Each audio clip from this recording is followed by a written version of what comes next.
My entitled wife disappeared after a girl's trip. Years later she showed up at my doorstep with a baby, so I destroyed her life. I used to be happily married to my wife for over 4 years.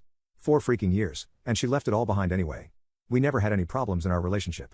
But right after we got married, we found out that I can't have kids. My S count was extremely low. That was a very big shock because we had both agreed that we wanted at least 2 kids of our own. It even had me go into depression, from which I luckily recovered thanks to therapy. Over the 4 years, I tried to get her to agree to other options, one of which was adopting. But she denied everything, insisting that she was fine even without kids. That was surprising and unbelievable, because before marriage, she would always tell me how much she wanted kids. She would literally sit for hours and look at stuff she wanted to buy for her future child. But after that day at the doctor's appointment, she became completely numb to anything baby-related.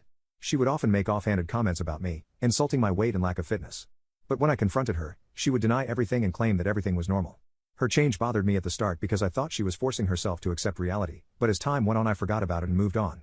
Then came the big moment, her planned trip.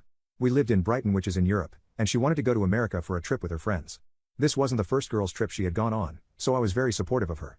I even helped her pack and bought her new clothes to wear on the trip. Little did I know, she had a crazy plan cooking inside her head. After dropping her at the airport, I went home and stayed up so I could call her and make sure she was safe when she landed. After 9 hours of drinking coffee to stay awake, I checked that her flight had landed and called her to make sure. The ringtone rang, but she didn't pick up. I tried a few more times, and even texted her about it, but still, there was no reply. Thinking she was tired and had gone to sleep at the hotel, I also tucked myself into the bed. But since I was still extremely worried about her well-being, I kept waking up and checking my phone for updates. In the morning, I noticed that she still hadn't called back or replied to my texts. After trying for a few more minutes, I called her sister to ask if she had talked to my wife. She hadn't, so I decided to call my wife's friends who were supposed to be on the trip with her. That might sound very invasive, but I genuinely thought it was an emergency. For the longest time, I have had a fear of my plane crashing into the water, and I didn't want my wife to go through that horrible fate. But when I called her friends, guess where they were at? They were 2 blocks away, having morning tea at a cafe. I thought it was a silly prank and I was being messed with. But no. My wife had truly disappeared, and abandoned me. I was distraught and completely went off the rail. I got really drunk and showed up at her parents' house, claiming that they were hiding them. My mother-in-law was really kind and understanding of my situation, however. She let me in her home and comforted me for days. I can't remember how many times I cried on her shoulder. Eventually, I accepted reality and began working on moving on. It took me a long time. Even with the support of my family and friends, I still missed my wife a lot. I kept thinking that she hadn't abandoned me, and maybe she had suffered a terrible fate and was waiting for me to rescue her. I had to go to therapy for 2 long years before I stopped having nightmares about her being lost in a forest. But I didn't give up and did in fact move on. I was going on golf trips with my friends again. Going to pubs with them and getting absolutely smashed. Joining the gym and finally working on my fitness level. I even got a promotion at my company. I thought that my life, which had stopped in time, was finally moving again, and I was happy. But of course, my wife had to ruin that as well. A little less than 4 years after she disappeared, I saw my wife standing at my door with a baby in her arms. I thought that I was dreaming again, and asked, "Is that really you?" She excitedly said yes and asked if she could come in. But I refused, and told her to keep standing. I didn't know what was going on, but I wasn't going to be deceived again. "Why did you come back?" I asked her. And her reply enraged me more than anything. "I know that you are angry, but let me explain. I did this for us, and our future. I was really unhappy in our marriage, and needed a way out. I am sorry for what I did to you, but it had to be done. I wanted a child, and you couldn't give that to me. And I thought that running away from you and having a child with someone else would be the only solution. But once I had him, I realized that I wanted to come back to you. You were still the one whom I loved in my heart. So, here I am.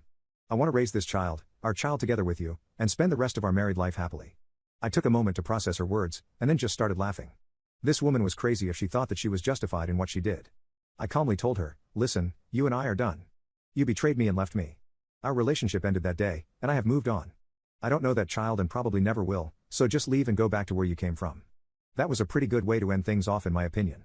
But she didn't like it, and began yelling at me as if her earlier words were nothing but a rehearsed script. "What? Are you crazy?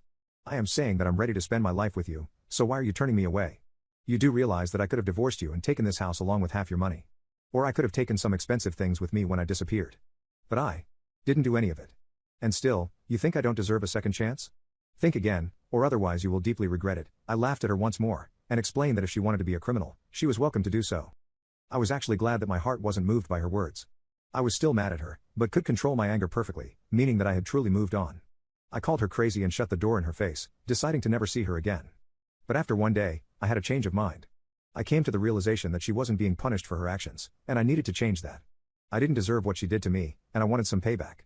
I found her whereabouts, and found out that she had gone to her parents' house. I had actually built a really nice relationship with them during these years, but I was extremely disappointed that they would forgive her and take her back in. I get it, they are her parents and can't just turn her away. But I still sent a text to her mother, saying how disheartened I was by her actions.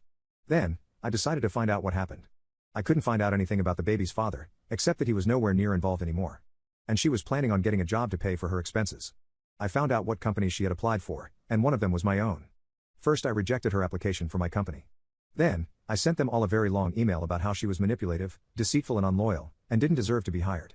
I had actually worked really hard and rose to an executive position in my company, so my word held a lot of weight. Just as I had expected, she was rejected from every single job that she applied for. Now, she has no income and probably doesn't even have enough money to leave the city. Her parents aren't that well off. They can't afford to keep her in their house for much longer, especially with the baby in the picture. In fact, I've already got several texts and voicemails from them. Some are apologizing about them taking their daughter back in, but others are asking me for some money, sympathy and support. Obviously, I'm ignoring everything. I also texted my wife's friends, telling them to not support her in any way. They are all on my side because they were also blindsided by her actions of 4 years ago. So, she will have no choice but to raise a child all on her own while struggling to find food on the street. My satisfaction levels are off the roof, and I'm going to have the best sleep of my life.